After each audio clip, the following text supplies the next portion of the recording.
السلام علیکم ورحمۃ اللہ وبرکاتہ۔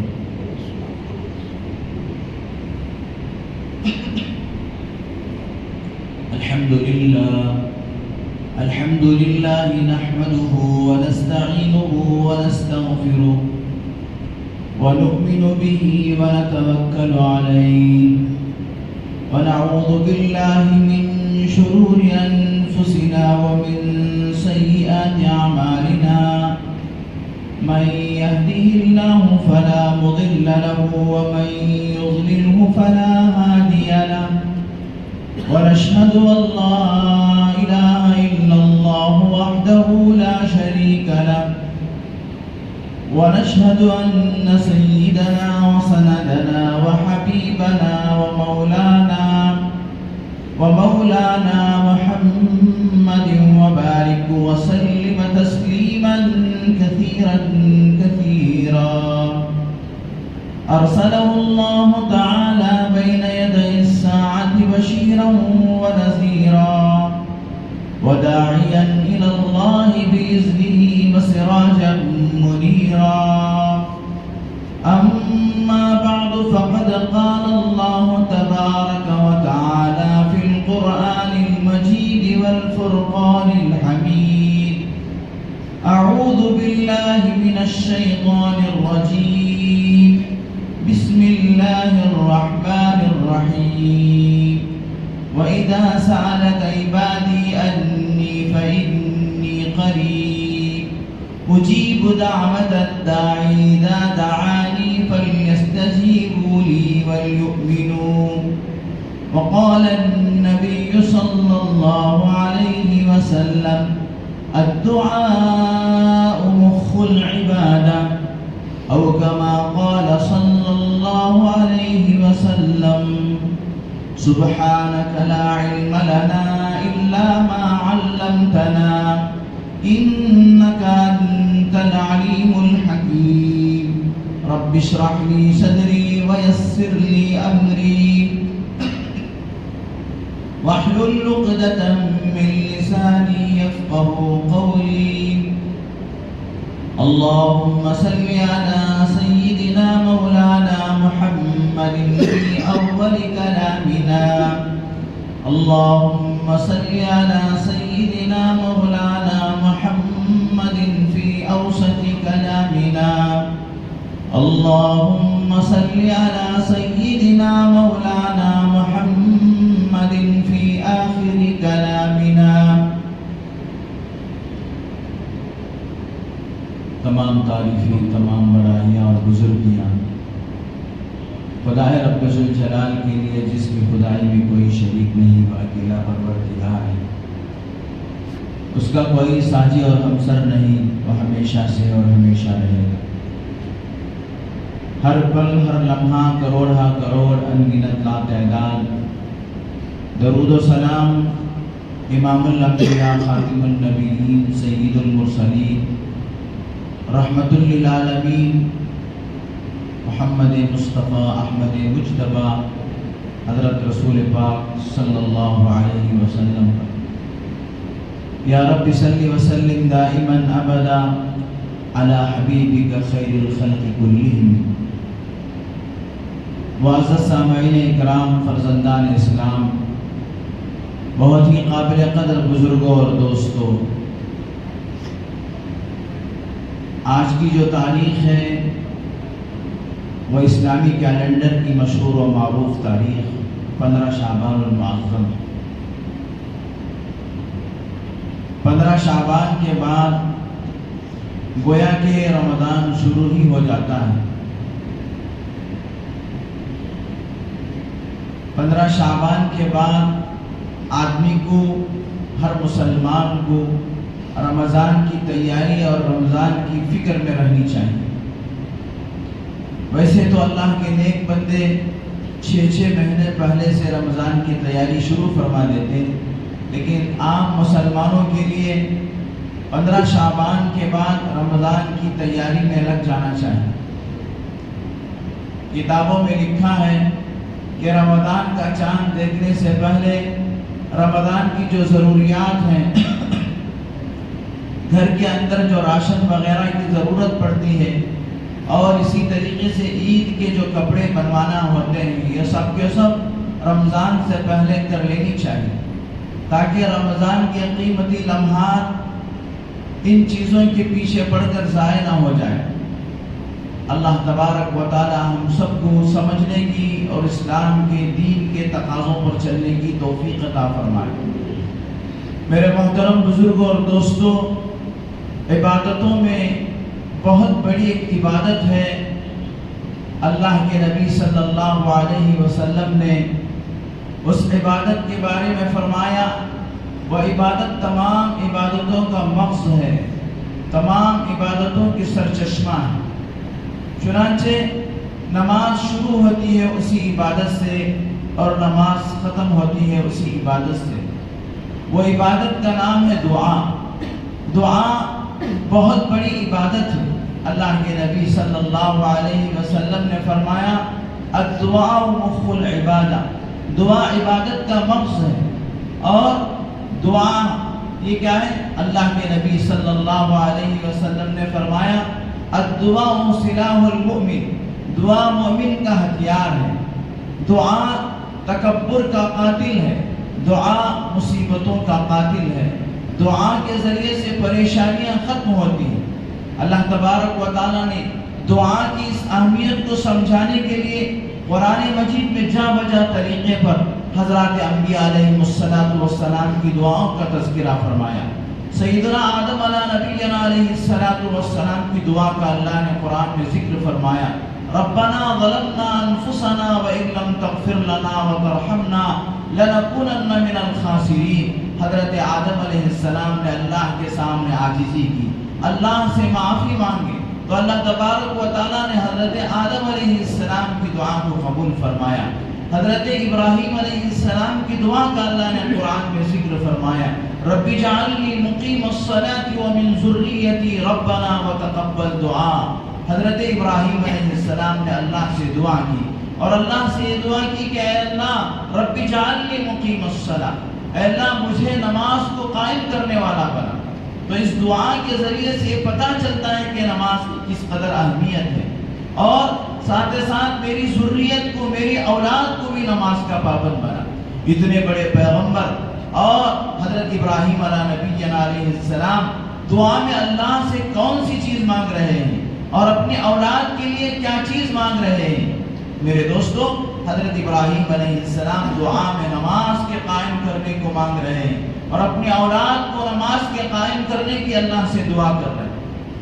حضرت نوح علیہ السلام کی دعا کا اللہ نے قرآن میں ذکر فرمایا، اور اللہ تبارک و تعالیٰ نے یہ بھی بتایا کہ دعا ایک دن کر کے ختم کرنے کا نام نہیں ہے، 2 دن کر کے ختم کرنے کا نام نہیں ہے۔ حضرت نوح علیہ السلام تقریباً 950 برس تک اللہ سے دعا مانگتے رہے۔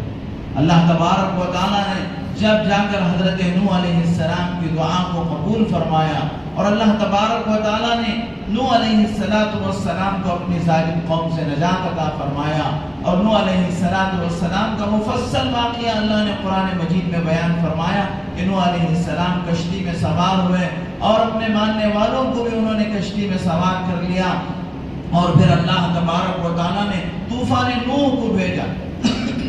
حضرت نوح علیہ السلام کے زمانے میں جو طوفان آیا، وہ آسمانوں سے بھی پانی گرتا تھا اور زمین سے بھی پانی ابلتا تھا۔ چنانچہ اللہ تبارک و تعالیٰ نے حضرت نوح علیہ السلام کی دعاؤں کا تذکرہ قرآن مجید میں فرمایا۔ اسی طریقے سے حضرت موسیٰ علیہ السلام کی دعاؤں کا اللہ نے قرآن میں ذکر فرمایا۔ موسیٰ علیہ السلام کو اور ان کی قوم بنی اسرائیل کو فرعون ظلم کرتا رہا، اتنا ظلم کرتا رہا، اتنا ظلم کرتا رہا کہ ان کے بچوں کو ان کے دروازوں پر، ان کی دہلیزوں پر لا کر ذبح کر دیتا تھا، اور ان کی عورتوں کو غلام اور باندی بنا لیا کرتا تھا، ان کے نوجوانوں کو قتل کر دیتا تھا۔ حضرت موسیٰ علیہ السلام دنیا میں آئے، اور اس کے باوجود وہ ظلم سے باز نہیں رہا۔ حضرت موسیٰ علیہ السلام بھی اس کا ظلم سہتے رہے، یہاں تک کہ حضرت موسیٰ علیہ السلام کی قوم نے کہا، یا موسیٰ اوذینا من قبل ومن بعد ما جئتنا، یہ تو ہم کو آپ کے آنے سے پہلے بھی ہم پر ظلم کرتا رہا اور آپ کے آنے کے بعد بھی ہم پر ظلم کرتا رہا۔ حضرت موسیٰ علیہ السلام نے اپنی قوم کو فرمایا استعینوا باللہ واصبروا، اللہ سے مدد طلب کرو، اللہ تبارک و تعالیٰ سے مدد طلب کرو اور صبر کرو۔ صبر ایک بہت بڑی چیز ہے، جب تک آدمی صبر کے دامن کو تھامے رہتا ہے اللہ تبارک و تعالیٰ کی مدد ضرور اسے چھو کر رہے گی، ضرور اللہ کی مدد اسے آ کر رہے گی۔ حضرت موسیٰ علیہ السلام نے فرمایا استعینوا باللہ واصبروا، اور اس کے بعد جو جملہ حضرت موسیٰ علیہ السلام نے فرمایا ان الارض للہ یورثها من یشاء، یہ زمین کا وارث تو ایک اللہ کی ذات ہے، چاہے دنیا میں آدمی کتنے ہی ڈینگے مار لے، چاہے دنیا کے اندر آدمی کتنا ہی اپنے آپ کو بڑا سمجھے۔ فرعون نے کہا تھا انا ربکم الاعلی، میں ہی سب سے بڑا خدا ہوں، لیکن موسیٰ علیہ السلام نے اپنے قوم کو سمجھایا ان الارض للہ، زمین، یہ زمین کی بادشاہت اللہ کی ملکیت ہے، یورثها من یشاء، اللہ تعالیٰ جسے چاہے اس کا وارث بناتے۔ چنانچہ فرعون اس وقت تک یہ سمجھتا رہا کہ میں ہی اس پوری کائنات کا بادشاہ ہوں، جب تک کہ وہ ڈوب نہیں گیا، یہاں تک کہ میرے دوستوں جب وہ دریائے قلزم کے کنارے پہ پہنچا اپنے لاؤ لشکر کو لے کر، جب بھی وہ سمجھ رہا تھا کہ میں ہی بادشاہ ہوں، میں ہی سب کچھ ہوں، یہ میرا ہی حکم چل رہا ہے، یہاں تک کہ اس کا آخری آدمی دریائے قلزم کے اندر داخل ہوا، اور اللہ تبارک و تعالیٰ نے چاروں طرف سے دریا کے پانی کو مل جانے کا حکم فرمایا۔ جب وہ ڈوبنے لگا تب اس وقت اسے سمجھ میں آیا کہ میرے علاوہ ایک بہت بڑا پروردگار ہے، اس کی ساری بادشاہت ہے، اس کی ساری چیزیں ہیں اور وہی سب چیزوں کا مالک ہے، اور اس نے اس وقت کہا آمنا برب موسیٰ و ہارون، میں موسیٰ اور ہارون کے رب پر ایمان لے کر آتا ہوں۔ لیکن میرے دوستو پانی سر سے اونچا ہو چکا تھا، اب ایمان لانے کا کوئی مطلب نہیں تھا۔ میں یہ بتانا چاہ رہا ہوں کہ دعا ایک بہت بڑی عبادت ہے۔ اللہ تبارک و تعالیٰ نے دعا کی اہمیت کے لیے حضرات انبیاء علیہ السلام نے جو دعائیں کی اس کو قرآن مجید میں بیان فرمایا۔ حضرت یونس علیہ السلام کا ذکر اللہ تبارک و تعالیٰ نے فرمایا۔ حضرت یونس علیہ السلام کو مچھلی نے نگل لیا تھا، اور مچھلی کے اندھیرے میں حضرت یونس علیہ السلام نے اللہ کو پکارا، اللہ کو پکارا تو اللہ تبارک و تعالیٰ نے حضرت یونس علیہ السلام کی دعا کو قبول فرمایا، اور اللہ تبارک و تعالیٰ نے حضرت یونس علیہ السلام کو نجات عطا فرمایا۔ وہ آیت کریمہ بہت مشہور ہے، لا الہ الا انت سبحانک انی کنت من الظالمین، اے اللہ تیرے سوا کوئی معبود نہیں ہے، تو پاک ہے اور میں ظلم کرنے والوں میں سے ہوں، تو مجھے معاف فرما۔ چنانچہ اللہ تبارک و تعالیٰ قرآن مجید میں آگے فرماتے ہیں فَاسْتَجَبْنَا لَهُ وَنَجَّيْنَاهُ مِنَ الْقَوْمِ، اللہ تبارک و تعالیٰ یہ فرماتے ہیں یہ دعا صرف حضرت یونس علیہ السلام کے لیے خاص نہیں ہے، بلکہ رہتی دنیا تک جو بھی ان کلمات کے ساتھ مجھے پکارے گا میں اسے ظلم سے نجات عطا فرماؤں گا، میں اسے پریشانیوں سے نجات عطا فرماؤں گا۔ چنانچہ میرے دوستو اس آیت کریمہ کے بہت مؤثر اور بہت ہی بہترین نتائج ہیں۔ جو آدمی اس آیت کریمہ کو پڑھے گا اللہ تبارک و تعالیٰ اسے غموں سے نجات عطا فرمائیں گے۔ حضرت ایوب علیہ السلام کئی سال تک بیماریوں میں مصروف ہے، بیماریوں میں مبتلا تھے، ان کی بیوی ان کی خدمت کیا کرتی تھی، چنانچہ ان کی بیوی بہت نیک تھی اور وہ ان کی خدمت کیا کرتی تھی۔ ایک مرتبہ ان کی بیوی سے کچھ ایسا ہو گیا جس سے حضرت ایوب علیہ السلام ناراض ہو گئے، تو ایوب علیہ السلام نے کہا کہ میں اپنی بیوی کو 100 ضرب لگاؤں گا، 100 کوڑے لگاؤں گا۔ اللہ تبارک و تعالیٰ کی وہ بندی نیک بندی تھی، لیکن جیسے ہو جاتا ہے کہ میاں بیوی کے اندر جب برتن آپس میں جب گھر کے اندر کچھ برتن ہوتے ہیں تو ان برتنوں میں آپس میں ٹکراؤ ہو جاتا ہے، آواز آ جاتی ہے۔ لیکن میرے دوستو آج کے زمانے کے اندر چھوٹی چھوٹی بات پر لوگ طلاق تک پہنچ جاتے ہیں، خلا تک پہنچ جاتے ہیں، جذبات میں آ کر ایسا قدم اٹھا لیتے ہیں جو پھر ساری زندگی روتے رہتے ہیں۔ ایک وکیل نے سرچ کر کے بتایا اس زمانے میں سب سے زیادہ طلاق کی پیشگی یعنی طلاق کے اندر آگے بڑھنے والی وہ عورتوں کی تعداد ہے۔ 70% عورتوں کی طرف سے طلاق واقع ہو رہی ہے، خلا واقع ہو رہا ہے۔ کیوں؟ اس لیے کہ انہوں نے ایک دوسرے کو سمجھا نہیں۔ یہ رشتہ اللہ تبارک و تعالیٰ نے اتنا بہترین رشتہ بنایا، یہ رشتہ دنیا میں قائم ہوتا ہے لیکن آخرت میں بھی باقی رہتا ہے۔ دنیا کے اندر کوئی عبادت ایسی نہیں کہ جو آخرت تک باقی رہے۔ نکاح کی ایک عبادت ایسی ہے اللہ تبارک و تعالیٰ اس کو زمین پر قائم فرماتے ہیں، لیکن اللہ تبارک و تعالیٰ اس رشتے کو، اس عبادت کو آخرت تک باقی رکھتے ہیں۔ یہ اتنا مضبوط رشتہ ہے، لیکن کچھ ناسمجھیوں کی وجہ سے، کچھ کیا ہے آپس کی ناچاکیوں کی وجہ سے طلاق کی نوبت آ جاتی ہے، خلا کی نوبت آ جاتی ہے، اور ہر ساس اپنی بہو کو اپنی بیٹی سمجھے گی تو سارے مسائل حل ہو جاتے ہیں، اور ہر بہو اپنی ساس کو ماں سمجھے گی تو سارے مسائل حل ہو جاتے ہیں۔ دین کی مجلسوں میں بیٹھ کر حضرات انبیاء علیہ السلام اور اسی طریقے سے حضرات صحابیات کے واقعات کو جب سنیں گے، حضرت آسیہ جو فرعون کی بیوی ہیں، فرعون کتنا بڑا ظالم تھا، لیکن انہوں نے اس کے ساتھ زندگی گزار کر امت کی تمام عورتوں کو سبق سکھایا کہ ظالم اگر شوہر ہے تو اس کے ساتھ زندگی گزارنا اور اس کی کڑوی کسیلی کو برداشت کرنا یہ بہت ضروری ہے زندگیوں کو نبھانے کے لیے۔ چنانچہ اللہ تبارک و تعالیٰ نے حضرت آسیہ علیہ السلام کی دعا بھی قرآن مجید میں ذکر فرمایا، اور اسی طریقے سے حضرت مریم صدیقہ کی دعا کا بھی اللہ تبارک و تعالیٰ نے قرآن میں ذکر فرمایا۔ اصحاب کہف کی دعاؤں کا اللہ تبارک و تعالیٰ نے قرآن میں تذکرہ فرمایا۔ یہ سارے واقعات اللہ تبارک و تعالیٰ نے کلام مجید میں کیوں بیان فرمائے؟ دعا کی اہمیت کو سمجھانے کے لیے، دعا کی افادیت کو سمجھانے کے لیے، دعا کی قدر و قیمت کو سمجھانے کے لیے۔ میرے دوستو، آج ہم لوگ دعاؤں میں بہت پیچھے ہیں۔ دعا کر بھی رہے ہوتے ہیں تو دل ایک طرف ہوتا ہے، دماغ ایک طرف ہوتا ہے، بس ہاتھ اٹھائے کبھی ہاتھ منہ پہ چلا جاتا ہے، کبھی کھجانے میں چلا جاتا ہے، کبھی ادھر ادھر چلا جاتا ہے۔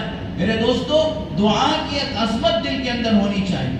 آدمی کی دعا اللہ تبارک و تعالیٰ اس وقت تک قبول فرماتے جب تک کہ اس کے دل کے اندر یقین ہو کہ اللہ میری دعا ضرور قبول فرمائیں گے، اور اللہ تبارک و تعالیٰ اس وقت دعاؤں کو قبول نہیں فرماتے جب آدمی کے دل میں یہ شائبہ پیدا ہو جاتا ہے میری دعا کیا قبول ہوگی، میری دعا کیسے قبول ہوگی۔ تو لہذا میرے دوستو، دعاؤں کو بہت ہی اہتمام کے ساتھ، عظمت کے ساتھ اللہ سے مانگنی چاہیے۔ حجاج ابن یوسف بہت بڑا ظالم دنیا کے اندر گزرا ہے، لیکن اس کے کچھ کارنامے اچھے بھی ہیں، جس کی وجہ سے علماء نے لکھا ہے کہ ہم اس کو اتنا بڑا ظلم کرنے کے باوجود جہنمی نہیں کہہ سکتے۔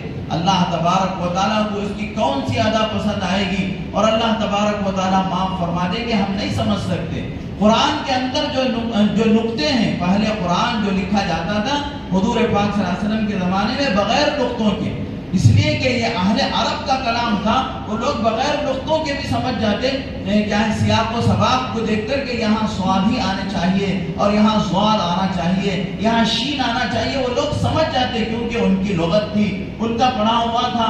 تو لہذا نقطے قرآن مجید کے اندر نہیں تھے۔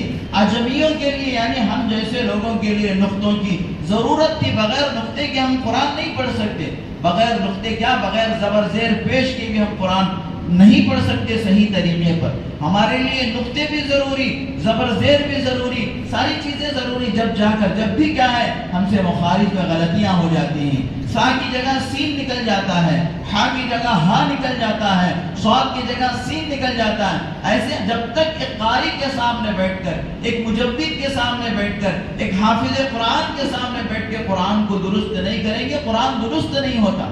اور میرے دوستو، قرآن کے درست کرنے کو ہم کیا ہے عیب سمجھتے ہیں۔ ہماری عمریں ہو گئی 60 سال 70 سال، لیکن ہم کو توفیق نہیں ہوئی مسجد کے امام کے پاس جا کر درخواست کر کے اپنا قرآن درست کرا لینے کی ہمیں توفیق نہیں ملی۔ دیگر تمام چیزوں کے اندر ہم بہت آگے نکل چکے ہیں۔ گھر بنائے گا تو آدمی ایسا گھر بنائے گا لوگوں کی نگاہیں اشک اشک کرتی رہ جائیں گی، آدمی کیا ہے دیکھتا رہ جائے گا، اتنا زبردست۔ اور کیا ہے دنیا کی چیزوں میں آدمی اتنا مہارت حاصل کرتا ہے، لوگوں کو تعجب ہو جاتا ہے۔ لیکن قرآن جو اللہ تبارک و تعالیٰ نے ہماری ہدایت کے لیے اتارا ہے، اس سے ایسی لاپرواہی ہماری کہ قرآن صحیح پڑھنا، ایک رکوع قرآن صحیح پڑھنا ہم کو نہیں آتا، اور پھر بھی کیا ہے بہت کیا ہے اپنے آپ کو بہت کچھ سمجھتے ہیں.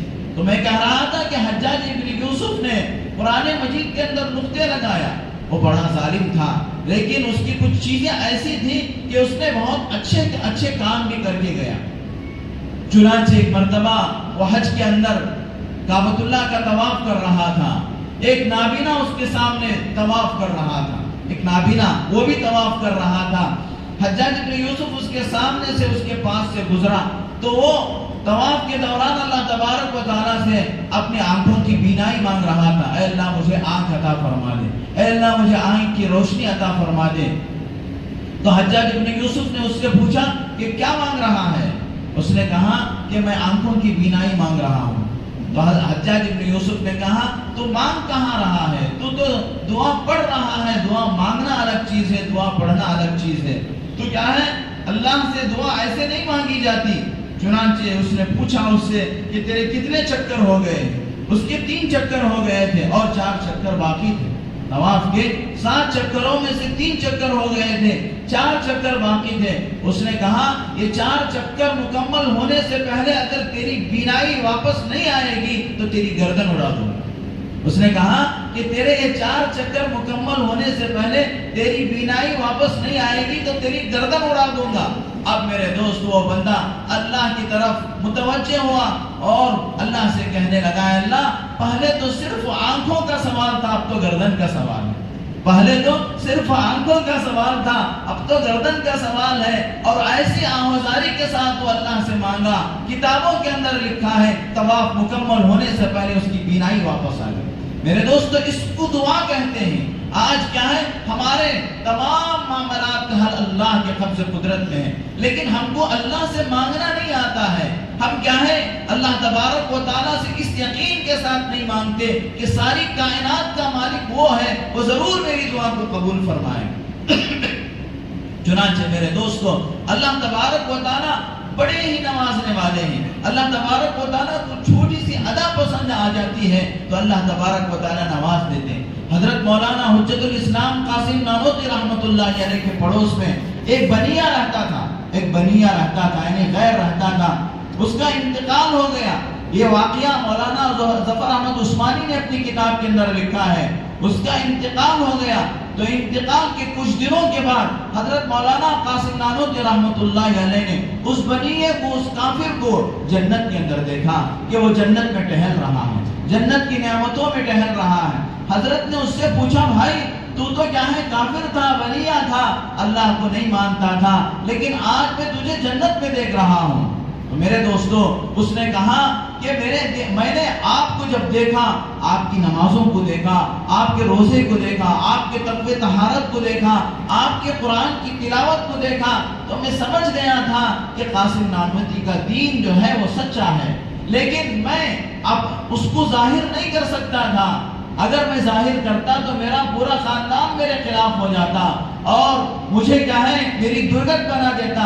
لیکن میں اسی وقت اللہ تبارک و تعالیٰ سے یہ کہا کہ اے اللہ, حضرت مولانا قاسم نانوتوی کا دین اگر سچا ہے تو میں اس دین پر ایمان لے کر آتا ہوں. اور اس وقت میں نے راز میں رکھ کر کلمہ پڑھ لیا تھا, جس کی وجہ سے اللہ تبارک و تعالیٰ نے موت کے وقت میری زبان پہ کلمہ جاری فرما دیا اور اللہ تبارک و تعالیٰ نے میری دعا کو قبول فرما لیا. اور آج اللہ تبارک و تعالیٰ نے مجھے جنت میں داخلہ مقدر فرمایا.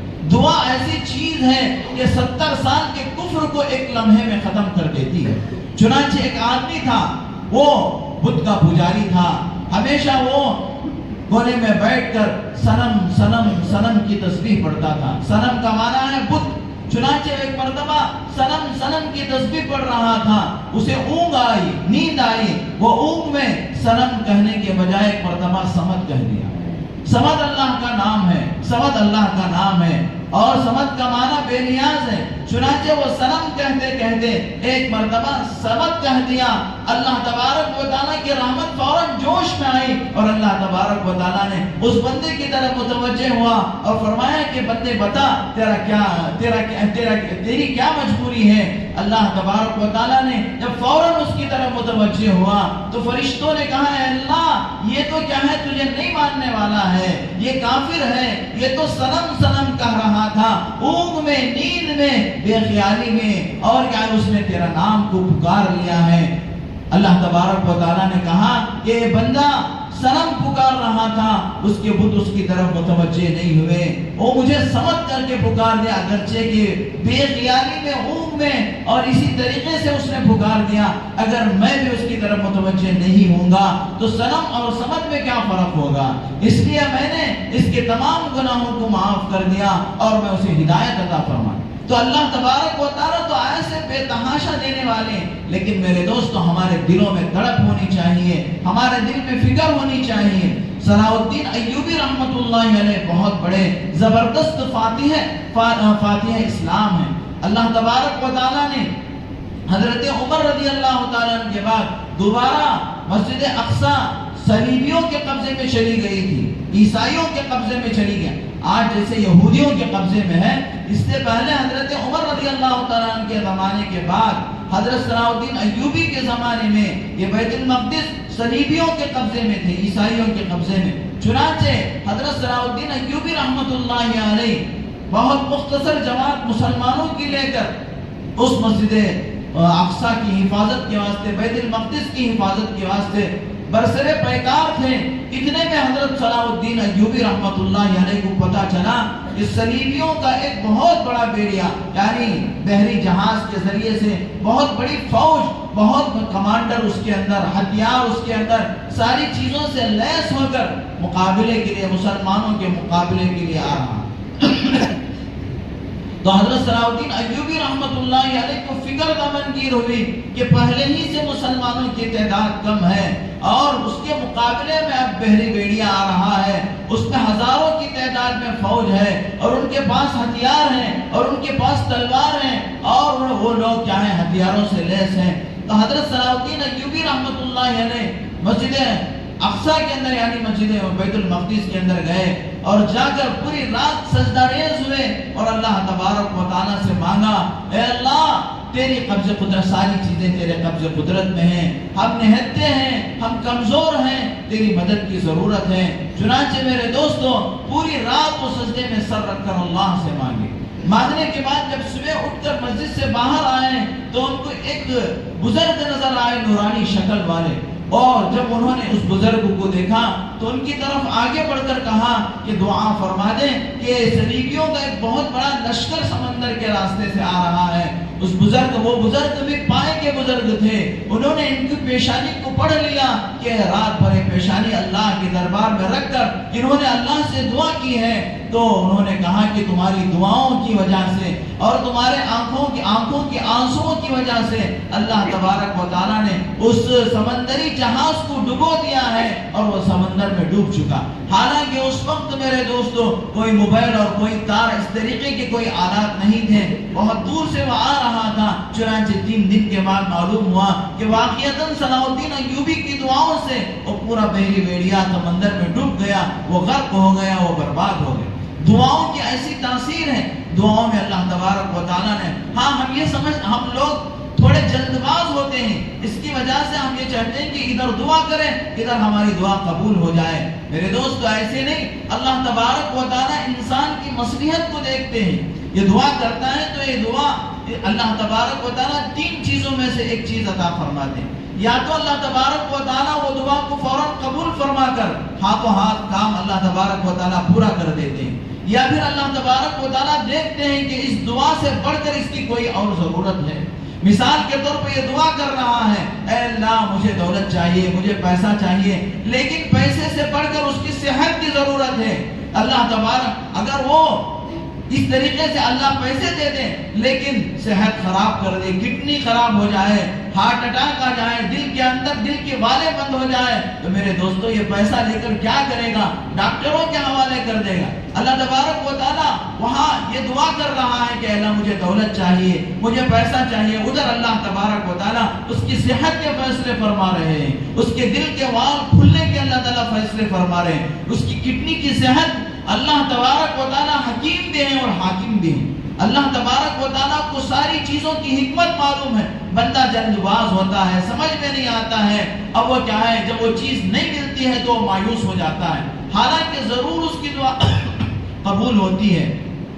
یہاں یہ دعا یہ کر رہا ہے کہ مجھے دولت چاہیے, وہاں اللہ تعالیٰ اس کے صحت کے فیصلے کر رہے ہیں اس دعا کے نتیجے میں. میرے دوستو, ہمیں سمجھ میں نہیں آتا کہ کون سی چیز بہتر ہے. اللہ کو معلوم ہے ہمارے لیے کیا چیز بہتر ہے. اس لیے ہم لوگ دعا کے دامن کو کبھی نہیں چھوڑنی چاہیے. دعا ہمارے لیے ہتھیار ہے. دعا ہی ہمارے لیے میرے دوستو ہر کام کو بنانے کا ذریعہ دعا ہے. اللہ سے قرب کا ذریعہ دعا ہے. اللہ تعالیٰ قرآن مجید کے اندر فرماتے ہیں ادعونی استجب لکم. خود اللہ کا حکم ہے میرے بندوں مجھ سے مانگو, میں تمہاری دعاؤں کو قبول کرتا ہوں. اور اللہ فرماتے ہیں کہ میں تمہاری شہرت سے زیادہ قریب ہوں, تمہاری ہر دعا کو میں سنتا ہوں اور ہر دعا کو میں قبول کرتا ہوں. کوئی کیا اللہ تعالیٰ کبھی ایسا کر دیتے ہیں کہ بندہ دعا کرتا ہے لیکن دنیا میں اس کی دعا قبول نہیں ہوتی. آخرت کے لیے اللہ تبارک و تعالیٰ اس دعا کو اٹھا کر رکھتے ہیں. قیامت کے دن جب یہ دعا جو دنیا میں کیا رہتا ہے اس کا جب نتیجہ اللہ تعالیٰ آخرت میں دیتے ہیں تو بندہ تمنا کرتا ہے کہ کاش کی دنیا میں میری کوئی دعا قبول نہ ہوتی, آخرت میں اتنا بڑا ذخیرہ اتنا بڑا خیر مجھے مل رہا ہے.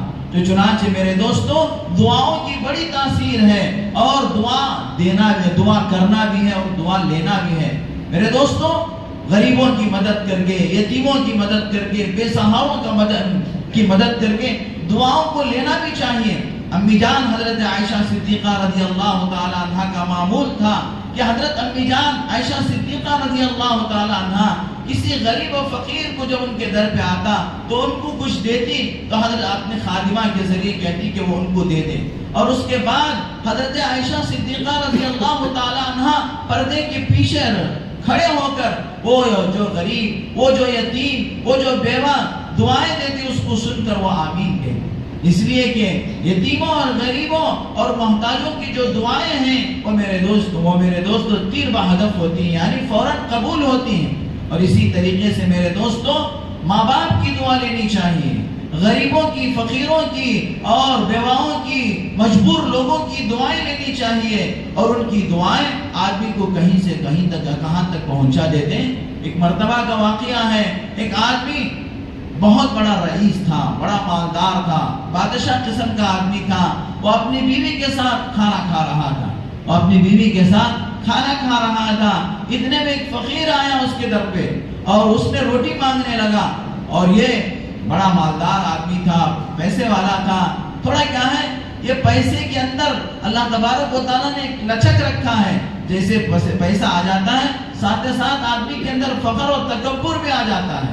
تو لہذا میرے دوستو یہ فقر اور تکبر اللہ کو بالکل پسند نہیں. اللہ تبارک و تعالیٰ فرماتے الکبریاء و ردائی, بڑائی میری چادر ہے, جو میری چادر کو کھینچے گا میں اس سے ناراض ہوں گا. اور جیسا کہ میں یہ رومال اوڑا ہوا ہوں, یہ میری رومال ہے, اگر کوئی آدمی پیچھے سے کھینچے گا تو مجھے غصہ آئے گا کہ نہیں. یہ بڑائی اللہ کی چادر ہے, جو کوئی آدمی بڑائی کرے گا گویا کہ وہ اللہ کی چادر کو کھینچ رہا ہے, اللہ کے غضب کو للکار رہا ہے. اللہ پاک اس سے ایسے ناراض ہوتے ہیں کہ پھر اسے ایسے اللہ تبارک و تعالیٰ اس کی درگت بنا دیتے ہیں, وہ کہیں کا نہیں رہے. چنانچہ وہ آدمی مال کے تکبر میں اس کو ہڑکا دیا, اس فقیر کو بھگا دیا در سے. چنانچہ وہ فقیر چلا گیا. چند دنوں کے بعد حالات ایسے آئے کہ اس کا مال اس کے پاس نہیں رہا, وہ خلاش ہو گیا, وہ فقیر بھکاری ہو گیا. چنانچہ میاں بیوی کے اندر جھگڑے شروع ہو گئے, میاں بیوی کے اندر تلخیاں شروع ہو گئی, اور یہاں تک کہ وہ آدمی بیوی کو 2 نوالے کھانا کھلانے سے بھی مجبور ہو گیا. اب اس نے کہا کہ تمہارے ساتھ گزران مشکل ہے, مجھے آپ طلاق دے دیں, میں میرا راستہ دیکھ لوں, تم تمہارا راستہ دیکھ لو. چنانچہ طلاق ہو گئی, وہ جدا ہو گئے. جدا ہونے کے بعد اس عورت کی شادی کہیں دوسری جگہ پر ہو گئی, اور اس کے بعد ایک مرتبہ وہ اپنے اس دوسرے شوہر کے ساتھ اپنے گھر میں بیٹھ کر کھانا کھا رہی تھی. چنانچہ ایک فقیر اس کے دروازے پہ آیا, تو اس کا یہ دوسرا شوہر جو تھا اس نے فوراً کہا کہ دیکھو کوئی مجبور ہے, کوئی بھوکا ہے, کوئی پیاسا ہے, اس کو لے جا کر روٹی دو. چنانچہ وہ عورت جب روٹی دینے کے لیے دروازے پہ پہنچی، اس نے اس فقیر کے چہرے کو دیکھا، فوراً بے ہوش ہو کر گر پڑی، ایک چیخ ماری اور بے ہوش ہو کر گر پڑی۔ اسے پریشانی ہو گئی کہ کیا بات ہے، وہ یہ فقیر کچھ کر تو نہیں دیا۔ چنانچہ وہ آیا اور اس کے چہرے پہ چھینٹے، پانی کے چھینٹے مارا اور اس کو ہوش میں لایا اور اس سے پوچھا کیا بات ہے کہ تم نے اس کو دیکھ کر کیوں بے ہوش ہو گئے؟ اس عورت نے کہا قسم خدا کی وہ میرا پہلا شوہر تھا، جس نے ایک فقیر میرے گھر پہ آیا تھا، اس کو روٹی دینے سے انکار کیا تھا، اس کی محتاجگی کو دور کرنے سے وہ انکار کیا تھا، لہذا وہ میرا پہلا شوہر تھا، جس کو دیکھ کر میں تعجب میں پڑ گئی، حیرت میں پڑ گئی اور مجھے غشی طاری ہو گئی، میں بے ہوش ہو گئی۔ تو اس نے کہا جب بات یہ ہے تو میں بھی اپنا راز تمہیں بتاتا ہوں، جو تمہارے دروازے پہ پہلی مرتبہ ایک فقیر آیا تھا، جس کو تمہارے شوہر نے دھتکارا تھا، وہ فقیر میں ہی تھا، وہ فقیر میں ہی تھا۔ تو چنانچہ میرے دوستو اللہ تبارک و تعالی ہر چیز پر قادر ہے، وہ جو چاہے کرتے ہیں، فقیر کو امیر بنا سکتے ہیں، امیر کو فقیر بنا سکتے ہیں، وہ ہر چیز پر قادر ہے۔ کبھی آدمی کو کسی اپنی دولت پر اکڑنا نہیں چاہیے۔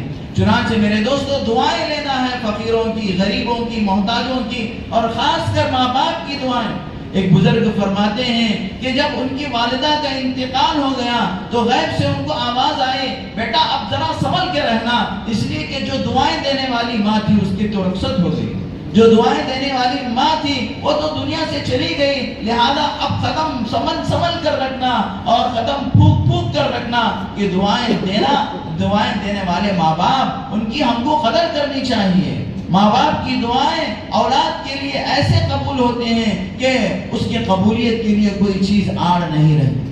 اللہ تبارک و تعالیٰ سے دعا ہے کہ اللہ تبارک و تعالیٰ ہم تمام کو صدق دل کے ساتھ اللہ سے دعا کرنے کی توفیق عطا فرمائے، دعا کی دولت کو ہمیں سمجھنے کی توفیق عطا فرمائے، اور دعا کے ذریعے سے ہم اللہ کا قرب حاصل کرنے کی اللہ تعالیٰ توفیق عطا فرمائے۔ میں یہ مضمون اس لیے بیان کیا کہ صرف شب برات میں دعا کر لیا اور چھوڑ دیا، ایسی بات نہیں۔ ہر وقت اللہ سے مانگتے رہنے چاہیے، ہر وقت اللہ سے لو لگانی چاہیے کہ چلو بھئی اب شب برات آئے گی تو پھر دعا کریں گے، ایک سال انتظار کے بعد۔ ایسے نہیں میرے دوستو، دو رکعت نماز پڑھے، خدا کے سامنے سر جھکائے اور اپنے ہاتھوں کو عاجزی کے ساتھ، تضرع کے ساتھ، انکساری کے ساتھ خدا کے در پہ اٹھائے، مانگے، اللہ ضرور دعا قبول فرماتا ہے۔ میں نے جیسا کہ فرمایا حدیث میں کہا کہ اس وقت تک آدمی کی دعا قبول ہوتی رہتی ہے جب تک کہ وہ اس یقین کے ساتھ دعا کرے کہ ضرور اللہ میری دعا قبول کرے گا، اور جب یہ چیز پیدا ہو جاتی ہے دل میں میری دعا قبول نہیں ہوتی تو پھر دعاؤں کا دروازہ بند ہو جاتا ہے۔ اللہ تعالیٰ سے دعا ہے کہ اللہ تعالیٰ ہم سب کو اللہ سے مانگنے والا بنائے۔ آمین وآخر دعوانا الحمد۔